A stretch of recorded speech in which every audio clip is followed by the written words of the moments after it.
بنگلورو میں گزشتہ 2 دنوں سے ہو رہی بارش سے معمولات زندگی متاثر ہے۔ شہر کے نشیبی علاقے زیر آب ہیں۔ مختلف مقامات پر سڑکوں پر بھی پانی جمع ہو گیا ہے۔ آرآر نگر، ہوریماؤ اور گڈد ہلی میں عوام کو مشکلات کا سامنا ہے۔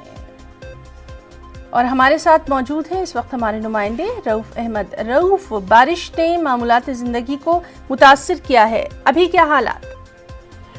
جی دیکھیے، گزشتہ 2 راتوں سے یہاں پر زبردست بارش ہوئی ہے، جس کی وجہ سے جو نشیبی علاقے ہیں وہاں پر پانی ٹھہرا ہوا ہے۔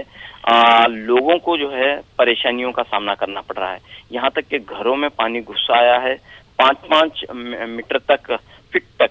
فٹ تک پانی جمع ہوا ہے اور لوگ جو ہے رات بھر سوئے نہیں ہوئے ہیں۔ اور ان علاقوں میں خاص طور پر آرآر نگر، ہوریماؤ، گڑدھڑی اور بھی چند علاقے ہیں شہر کے جہاں جو متاثر ہوئے ہیں مسلسل بارش سے۔ اور آرآر نگر میں ڈرینیج کی دیوار گرنے سے پورا پانی جو ہے اس علاقے میں پھیلا ہوا ہے۔ اب یہاں پر جو ہے راحت کا کام جاری ہے۔ تمام جو BBMP کی جانب سے کا عملہ سرگرم ہے، اور لیکن اس کے باوجود لوگوں کی پریشانی کو کم نہیں ہوتی ہوئی دکھائی دے رہی ہے۔ یہ ہر سال یہ مسئلہ درپیش ہے، اس طرح کا ہر سال جو ہے جب بھی بارش کا موسم رہتا ہے تو یہاں پر ان علاقوں میں جی رؤف، تو بارش کا قہر لگاتار بنگلورو میں دیکھا جا رہا ہے۔ آج موسم کس طرح سے رہتا ہے اس پر بھی لگاتار نظر بنی رہے گی۔ بہت بہت شکریہ آپ کا۔